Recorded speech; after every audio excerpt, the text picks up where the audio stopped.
هادشي ديال لاكرو اليمونتير ولا كذا، تقول له فتيني في المساله اللي هي صعبه جدا ومعقده جدا، سيضل ويضل. لهذا المجمعات الفقهيه انشئت منذ ستينيات القرن الماضي، المجالس العلميه والمجمعات الفقهيه كنسميوها في الشرق مثلا المجمعات الفقهيه. هذه المجمعات راه منها كثير من المجمعات يكونوا فيها الناس اللي هما متخصصين كل على حسب اختصاصه، واحد في كذا، واحد في الطب، واحد في هذه، واحد في الفقه، واحد في الفقه المقارن، واحد في كذا، باش يكون واحد الفتوى على بصيره، على بصيره وعلى إلمام بجميع الفروع ديال هذا الامر المفتى فيه، خصوصا اذا تعلق الامر بما يسمى بالنوازل، لان كاين هناك النوازل الصغرى والنوازل الكبرى وكتب في ذلك الكتب، وهذه امر مهم جدا. اذا مساله ازرع الاعضاء صفه ملخصه تلخيصا شديدا ما اجمع عليه المجمعات الفقهيه العالميه، هو انها من الصدقات الجاريه اذا تحققت فيها الشروط الاتيه. اول شرط ما يكونش فيها العشاء، ان جسم الانسان محرم حيا وميتا، عنده حرمه حيا وميتا. اول شرط ما يكونش فيها العشاء. ثاني شرط اذا كانت في الحياه، اذا كانت في الحياه الانسان اللي كيتبرع بها خصو يكون بالغ وعاقل، يعني كيملك الامر النفسي، ويكون العضو المتبرع به لا يضر بالانسان، ماشي باش يتبرع بعينه ولا يتبرع بقلبه، لا، لان الله تبارك وتعالى يقول ولا تلقوا بانفسكم بالتم. وفي حديث سيدنا ابي سعيد الخدري لا ضرر ولا ضرار، فلا يجوز للانسان ان يتبرع بعضو يحدث له الضرر ويتركه في عوازل او مرض او ما شابه ذلك. مثلا الاعضاء المتبرع بها الى اليوم مثلا الكليه يتبرع بها، علاش الانسان ثبت في العلم. ايوا لا مزيان هكذا سي بون، قول لي واش دونك العضو المتبرع به لا ينبغي ان يخل بالانسان.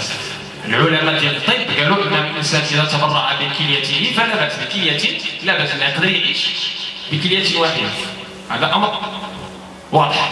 اذا هذه اهم الشروط. واذا كان في الممات لا بد من ان يوصي به، اذا كان بعد الممات لا يتبرع باي عضو، ولكن ينبغي ان يكون ترك وصيه، ما يمكنش نتصرفوا في الجسم ديالو بلا الاذن ديالو، هذا مساله مهمه جدا. اما ما يتعلق بالمسلم مع غير المسلم فكذلك ثبت عن العلماء ان الروح ربي سبحانه وتعالى حرة، كذلك كان الانسان مسلما او غير مسلم، يقول الله تبارك وتعالى في ايته المحكمه من سوره المائده ومن احياها فكانما احيا الناس جميعا.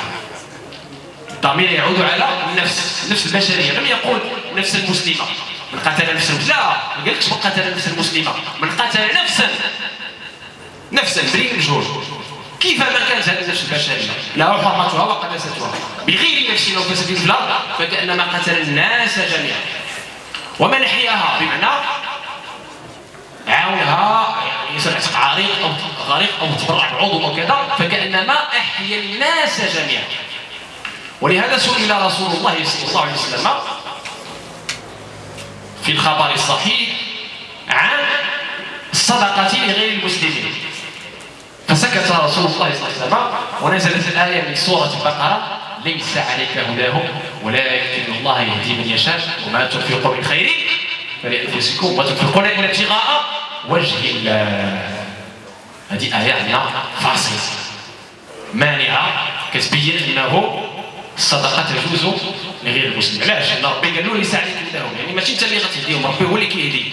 فخلي مسألة الصدقة لمولانا الكريم، انت كتصدق لله لوجه الله، هذاك محتاج كان مسلما او غير مسلم، هذاك في عواز كان مسلما او غير مسلم، الحكم مفسوس، يعني النفس محرمه عند الله. وثالث الشواهد اللي عندنا شواهد كثيره وانما نركز لكم على ثلاثه الشواهد.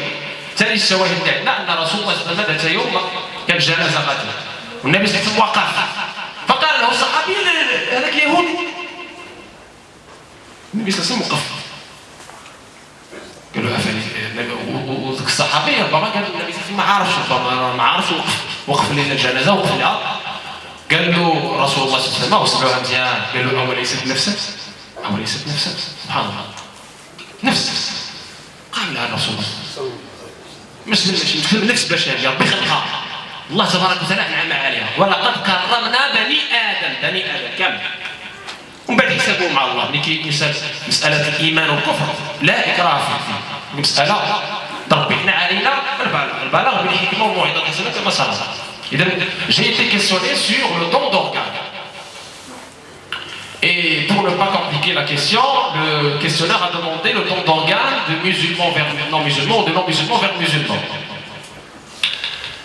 Comme je l'ai dit en arabe, il faut savoir aujourd'hui qu'on n'admet pas la fatwa d'une personne, on n'admet pas la vie juridique d'une seule personne dans ces affaires qu'on appelle nawazil, c'est-à-dire les sujets d'actualité qui n'existaient pas dans le Coran, ni dans la Sunna, ni chez les anciens. Ça n'existait pas, c'est une chose nouvelle, comme la gélatine, les additifs alimentaires, le don d'organes, etc., la procréation, tout ça. Tout cela n'existait pas avant. Donc ça nécessite ce qu'on appelle un ijtihad. Cet ijtihad ne peut pas être fait par une seule personne. C'est pour ça que depuis les années 50-60, il a été créé ce qu'on appelle les comités juridiques ou les comités scientifiques.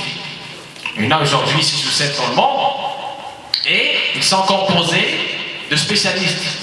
Donc en droit musulman, la législation islamique, en médecine, en agroalimentaire, en économie, etc. Tout cela pour que l'avis juridique soit un avis éclairé en fonction des éléments clairs, explicites, et pour être vraiment assez scrupuleux. Il n'est pas admis qu'une seule personne donne une fatwa dans ce genre de choses, dans ce genre d'affaires complexes.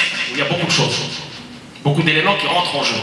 Donc pour le don d'organes, comme pour le don des sangs, il faut savoir que les ulama, ils ont permis, les savants, les grands savants, les comités, ils ont permis le don d'organes, ils l'ont considéré comme une aumône courante, sadaqa, si et seulement si les conditions suivantes sont respectées.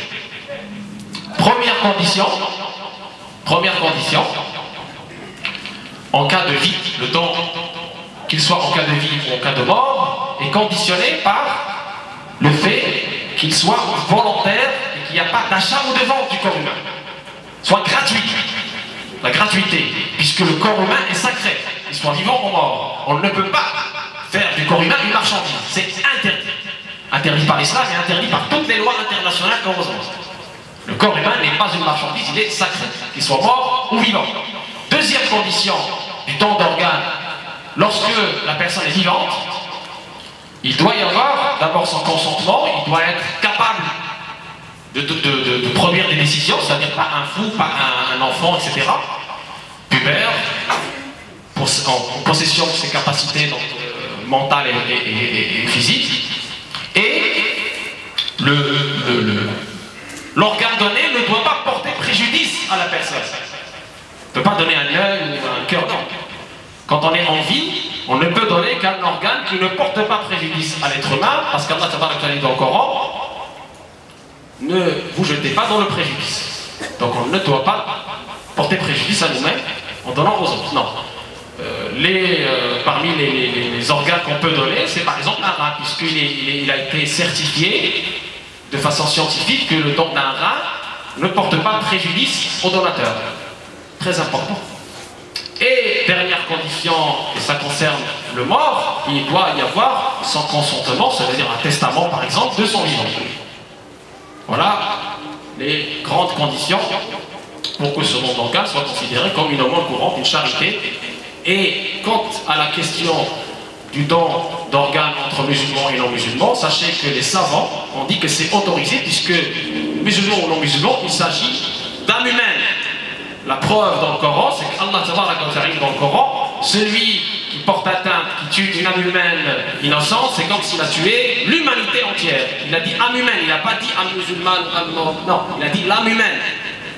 Sacralité de l'âme humaine, quelle que soit cette âme humaine. Et celui qui lui fait don de la vie, qui sauve une vie, c'est comme s'il a sauvé la vie de l'humanité entière. Très important. Et le prophète sallallahu alayhi wa sallam, il nous a été apporté que il a été questionné sur la question de l'aumône en non-musulman. Allah Tabaraka wa Ta'ala a révélé le verset de la Sourate 2. Ce n'est pas à toi de les guider, c'est Allah qui guide. Et donc ce que vous donnez, vous le donnez pour Allah, pour plaire à Allah. Donc cette solidarité, elle est légiférée envers l'humanité entière. Elle n'est pas exclusive aux musulmans. Prenez ce verset du Coran qui a été révélé à l'occasion de la question de quelqu'un sur ce sujet. Et aussi le prophète un jour, il était avec ses compagnons, il a vu un cercueil passer sur une civière et le prophète s'est levé par respect. Et un compagnon lui fait remarquer, mais oh prophète, c'est un juif, c'est pas un musulman. Et là le prophète il leur dit, c'est une âme humaine, c'est une âme humaine, il faut la respecter. On va en parler, toute âme humaine mérite le respect puisque Allah l'a créé, Allah a privilégié, on l'a dit dans le Coran, on a privilégié les fils d'Adam.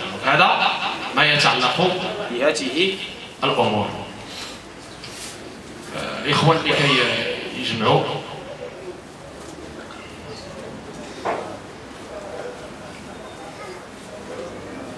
وآخر سؤال إن شاء الله والإخوان كي يجمعوا سئلت سؤالا عجيبا وعظيما في نفس الوقت وسؤال وجيه جدا كان ذكرني بأسئلة الصحابة رضي الله عنهم رسول الله صلى الله عليه وسلم. الصحابة كانوا كيسألوا أسئلة وجيهة جدا وخصوصا في الصميم. منارة رسول الله صلى الله عليه وسلم. ما شاء الله. تبارك الله. سيدنا إن شاء الله يجوزوا هذا في السيد عطاه 150 €, 150 €. الله تبارك وتعالى bénisse sa subsistance. اللهم اعطهم توفيقا خلفا والحمد لله ما تنفقوا من خير فلانفسكم وتنفقون الى ابتغاء وجه الله وان احسنتم لانفسكم. اذا اللي عطى شي حاجه في هذه الساعه هذه المباركه الله تبارك وتعالى يخلفها له اضعاف مضاعفه ما فيها شك. اخواني اللي بغاو يدوزوا هذا الوقت باش ما نتعطلوش ان شاء الله في الصلاه. Donc, j'ai été questionné sur une question importante qui était pourquoi les gens font beaucoup d'adoration mais leurs vœux, leurs supplications, leur dua n'est pas exaucé. سؤال الناس كتشوف الناس كثير من الناس كتشوفوا يصلي الليل والنهار يمشي للعمره يمشي